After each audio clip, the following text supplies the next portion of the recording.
my name is Chris O'Neill from Sew the Distance. Welcome back to day 26 of Christmas in July 2025. I can't believe we're almost to the end. It's crazy to me. Nuts. Before I get started, I just want to mention our last Q&A is coming up on Tuesday, so please get your questions submitted by tonight at the latest. We'll probably record on Sunday, I think. So if you could please get them in, that would be wonderful. All right, let's get to our project. So we're going to do a little project today, which is going to work up so fast and you're going to be amazed at how easy this is. And it's these little plops. They're for cell phones. I'll put a picture of how you use it up here. I have a couple made. And it's just to prop up your cell phone. You can make these bigger or smaller. There are 1,000 variations out there. I wanted to make one because I hadn't made one yet, so that's why we're doing this video, because I get to decide. Now, I thought you'd also like it, and I think this is a great gift. It's also a great project for a beginner sewer, so if you have anybody in your life like that, I'll link a few videos in the description of different ones that I really liked. Make sure you know that I did not invent this. I don't want anybody to think I invented it. I did not, and there are, like I said, so many different variations. So to make these wonderful things, you will need just one piece of fabric that is 5 by 13.5, or that's the size I use. Like I said, lots of variations. You will also need rice or some sort of filler or whatever you'd like. There's poly pellets, there's all different kinds. I'm using rice today. I'm actually using sushi rice because that's all I had today, but that's okay. I usually use ground walnut shells for filler. I really like it because I feel like it's never really going to go bad where rice can go bad. If you're going to buy this at the pet supply store in the reptile bedding department. I don't know if it's a department, but you know what I mean. Make sure it's just crushed walnut shells. You can get a big bag of it, a lot cheaper than buying it as a pincushion filler. Just a tip.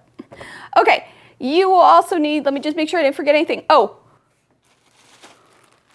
you will need fiber fill of some sort. I get this at Walmart. These are pillows, the cheapest pillows you can find at Walmart. I buy them. That's how I get my fiber fill. And it comes with its own bag. And clips, a funnel, and I think that's it. Some rulers, but you'll see. It's so easy, so easy. All right, so let's get started making this. When you're picking fabric for this project, make sure that you're maybe staying away from the directional fabric, at least for the first couple that you make till you understand how it's made. I don't think you could do directional fabrics going this way, period, because the back would be upside down. But anyway, play with it. I like to use just a very busy pattern, especially if you're a beginner, because if your stitches aren't really super nice, this would hide a lot of mistakes. So the first thing you're going to do is flip it over so the right side is down. You're going to fold in about 1/2 inch. You can measure this if you want to. It's really not a big deal. You can also use one of these things and measure it and press it. 1 inch, 3/4 of an inch, whatever it is, just enough that it's going to encase in here or whatever, okay? You're going to fold it over and press it really well. And it doesn't really matter how much you fold it down, anywhere from 1/2 inch to 1 inch. It's not going to matter. It's not going to make that big of a difference. You're also going to do the other side about the same. Again, it doesn't matter. Press it really well. And then just fold it in half, right sides together, just like that. And then I like to press that.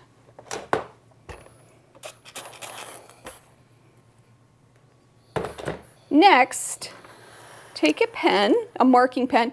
Because it's on the inside, you're never going to see it, so use whatever, unless it's a light fabric. Well, you know what? Just stick with a regular marking pen. I think that's best. Measure in 1 inch and draw a line.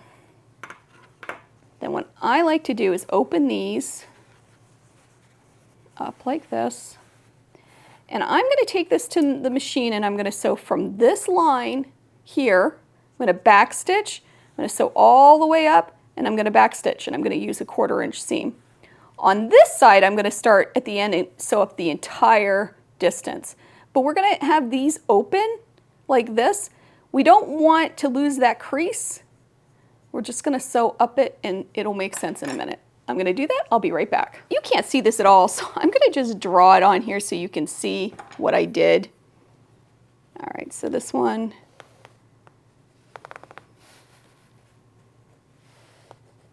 So I sewed from this point, we're going to leave this open. Okay, so not here. This point up, and then on this side I sewed the entire length, like that. So next, we are going to turn this right side out, just like this. Poke out those corners, well, one corner, don't poke them both out. This one, of course, you can go right through. We're gonna roll out those sides, nice and neat, just like that. Now I'm gonna press, but I'm only gonna press down to that first crease that we have up here, just to get that nice and crisp. On this side, I'm gonna tuck that in, that hole right here. We're tucking that in, and try to line it up as best as possible. Now we're gonna press in here, making sure that's all rolled out. Give it a good press. Now at the top here, all we're gonna do is flip that in, just like that. So you don't have any raw edges then when we finish this up. And if you've ever made one of these, you know what I'm talking about, but it will make sense. And then I'm gonna just give that a press again. Just like that. So you got this little bag thing. Next, we measure up from the folded bottom 1 inch and draw a line. And then I like to go a 1/2 inch, yes, a 1/2 inch, I had to think. And I draw a line. And now what I'm gonna do is go to my machine and I'm going to sew on these lines. I'm gonna sew a pretty tight stitch. I'm not gonna use a regular top stitching stitch. I'll probably do like a 2. You can either knot it at the ends or you can back stitch just to secure it. And I'm gonna sew on both of those. Okay, so it looks just like this. Clip your threads, be nice and neat. Let's give it a good press. Pressing makes all the difference, by the way. It really does. So the next step is to fill the top. Now I played with filling the bottom first. I think it works better if I fill the top first. Some people put a little bit of fluff fiber fill in first, then put the rice, and then put a little bit more fiber fill. I thought I was smart and tried to make one without any fiber fill. It is so flopsy and weird that I wish I would have used fiber fill on this, or stuffing, or whatever it is you wanted to use. You could even use scraps, fabric scraps, if you wanted to. So I'm going to use some in the bottom, like a lot of people recommend, and then we're gonna put the rice in, and then I'm gonna put some on top. Okay, I'm just gonna take some of my Walmart pillow stuffing. You don't need much, and you certainly don't need as much as I just did. And just knead it a little bit. You wanna break it up. Put that in the bottom. That's probably too much. Let me take some of that out. And get it into the points a little bit. Next, you're gonna take your rice. And I like to use a bowl like this because rice will get all over. Ask me how I know. And just put it in here. And I like to use a Dixie cup to do that. Mostly because it's squishy, you can squish it. If you don't have a Dixie cup, you can use whatever, even a measuring cup or something. Push that down in, and then take a little bit more batting. Not batting, what is this? Fiber fill, stuffing, and put it in the top. Now you want enough space to sew this. Okay, get it in there nice and neat, but you also want it stuffed enough. All right, I forgot to grab my clips. I'm not very prepared today. Okay, so stuff that in, and then just try to line up those lines as best as possible. If you have a busy enough pattern, it's not gonna matter. You're not gonna see it. And then clip this. Now, did you notice what I did? I didn't fold it this way. I folded it this way. So you're making a weird configuration. So you're not folding it this way, you're folding it this way. Just like that. So you're matching your side seams. All right, then just clip it, and clip it, and clip it. You can hand stitch this closed, just make sure you hand stitch it really nice and tight, but I'm just gonna take it to the machine and top stitch it.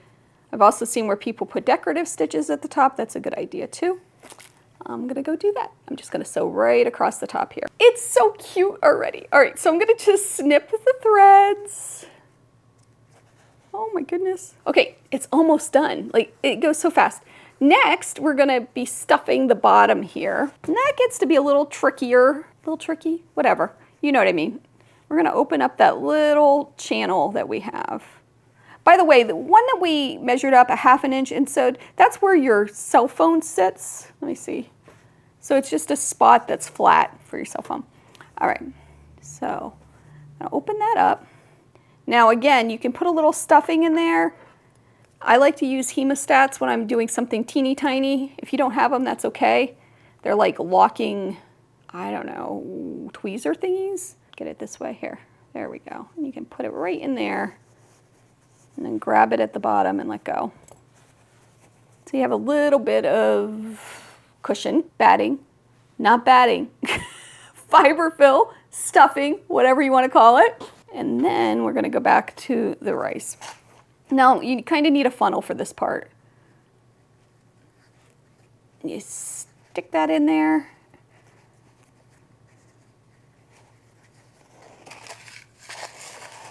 This fills up super fast, so just be aware of that. Keep it over your container. Just shake it in there. Give it a little shake and a shimmy. I'm also going to take my chopstick, just stick that in there to make sure that fluff is stuffed down in, which it is, and keep going. This is probably the hardest part of this whole thing. Oh, it's getting there. Maybe a smidge more. You need enough space to get it under your machine, but you don't want it too full that you can't sew it. All right, that's probably a little too full. All right, here we go. Take a little bit more of the fluff, probably too much. Stuff it in there. Could use an end of a pencil. I had no trouble doing this before, but on camera I'm having trouble. There we go. All right, I'm gonna fold that under. Should be nice and creased, and it is. There we go, that's perfect. Now I'm just going to go to the machine and top stitch that closed, and we are done. That's it. That's all. Look at how cute it is. It's adorable. Can you see this in some kids' prints? You could do this in sports team prints for the sports lovers. You could do this in just about anything. We have so many different fabrics out there.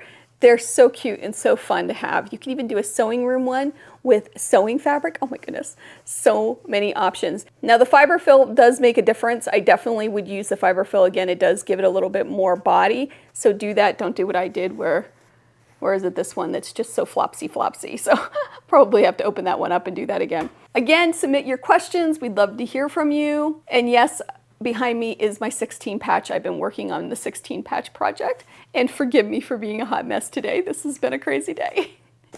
Anyway, I hope you have a wonderful day. I hope you take some time to sew, and I will see you real soon. Bye.